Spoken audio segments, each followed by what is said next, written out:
Warning: this content contains violence and sensitive themes, unsuitable for children or those with a weak heart.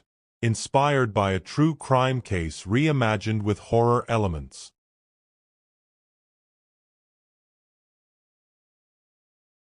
Have you ever imagined a letter from hell could ignite a chain of nightmares? Prepare yourself, for this story will plunge you into an inescapable darkness. Welcome to Bone Chill Files, where chilling mysteries are brought to life. Today, we begin with The First Hunt, the initial prey of a devilish duo. Are you ready?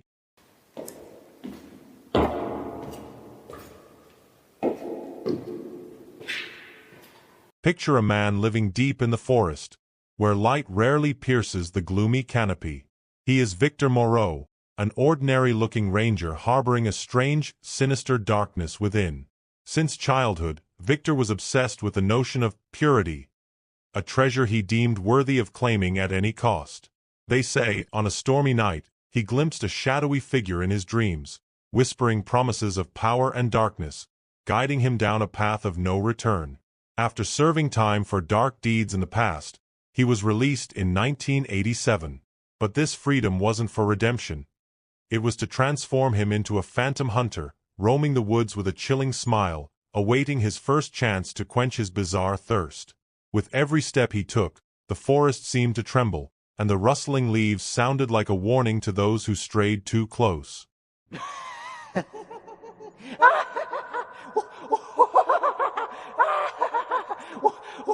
In prison, Victor was not alone. He placed an ad in the Catholic magazine Le Pèlerin, seeking a soulmate, but in truth, an accomplice. Then came Sylvie Laurent, a woman with a cold gaze hidden behind a gentle smile, like a ghost in human form. They exchanged over 200 letters in 10 months, letters that weren't of love but promises of darkness and domination. Sylvie knew Victor's dark past, the acts he committed against young girls, yet instead of fear, she was drawn in as if under a spell. They forged a twisted pact. Sylvie would find pure prey, and Victor would turn them into trophies in their wicked game. Those letters seemed cursed, each line a whisper from the grave, mesmerizing them into a path of evil. Sylvie, with her sharp intellect, crafted intricate plans, while Victor chuckled with glee, envisioning victims falling into their trap. Each night, as they read the letters, they heard laughter echoing from the shadows, a reminder that the nightmare was about to begin.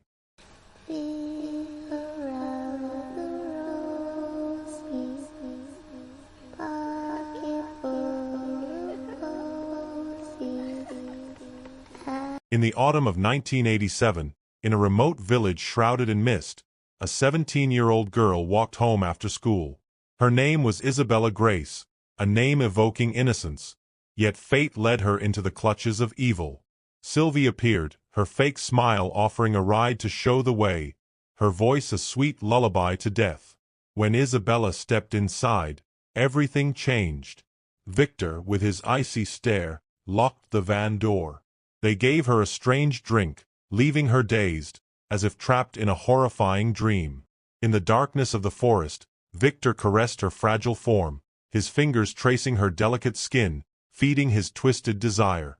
Then, with silent cruelty, he ended her life by choking her breath away, letting her fade into the shadows. Isabella's body was cast into a deep well, where the dripping water echoed like the cries of a trapped soul. But the horror didn't end there. The duo laughed, treating Isabella as the first trophy in their hunting game, like demons dancing in the dark. And in the nights that followed, locals whispered that from that well, Isabella's whispers still lingered, haunting those who dared approach, a curse seeking vengeance. Victor and Sylvie were no mere humans. They were embodiments of evil, their warped minds sending shivers down the spine. Each act of violence drew them into a sick ritual, replaying their crimes in dark dreams, mocking their victims like lifeless puppets.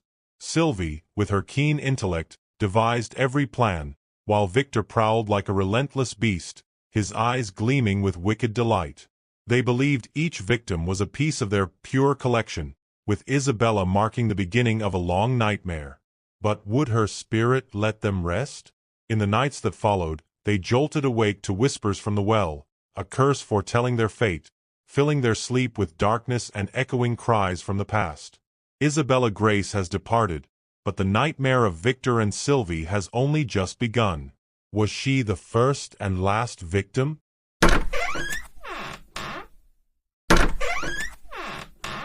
After the disappearance of Isabella Grace, the village fell into an uneasy silence. The well where her body was cast marked the start of their dark legacy. Victor and Sylvie, undeterred, grew bolder. The thrill of their first hunt fueled a darker obsession. Sylvie's sharp mind crafted new deceptions, while Victor's cold eyes scanned for the next pure prize. The forest, once a place of peace, turned into their hunting ground, where every rustling leaf seemed to hide their next move.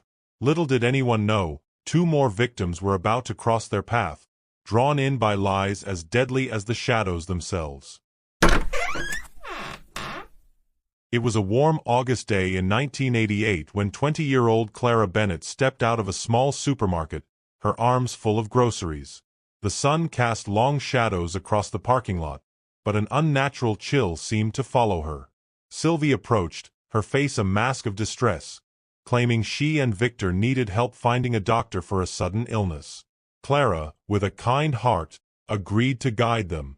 She climbed into their van, unaware that the door locking behind her was the sound of her fate sealing shut. As they drove into the dense forest of Mormallon, the air grew heavy. Victor's hands, rough as the bark around them, reached out, his fingers tracing the air near her as if claiming his prize. With a cruel smile, he overwhelmed her, his actions shrouded in the forest's darkness, leaving her lifeless amid the trees. Sylvie watched, her laughter mingling with the wind, as they abandoned Clara's form in a hidden clearing, where the earth seemed to swallow her whole. Months later, in the crisp air of late 1988, 19-year-old Elena Moreau, unrelated to the monster who would target her, boarded a train to Charleville. She met Victor by chance, his charm masking the predator within. He invited her to their home, promising a warm meal and conversation. The first visit passed without incident, but Elena's curiosity drew her back. On that fateful second night, as she sipped tea, Victor's questions turned sinister, probing her life with an unsettling intensity.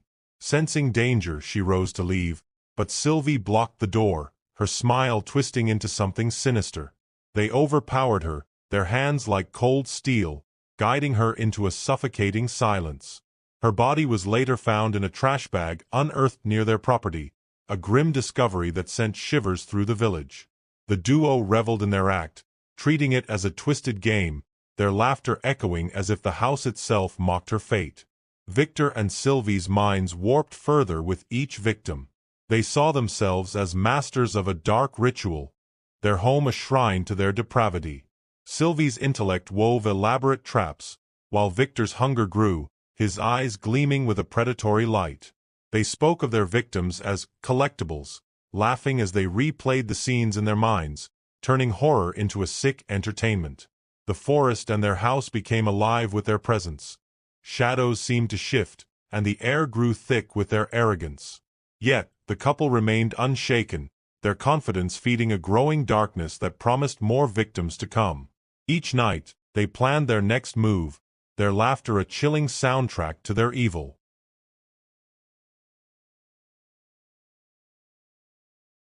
But Victor and Sylvie's reign of terror was far from over. How many more would fall to their twisted game? Join us next time on Bone Chill Files for Episode 2 to uncover the next chilling chapter. Subscribe now, and if you dare, share your thoughts on the shadows that linger. Stay vigilant, for the darkness is never far away.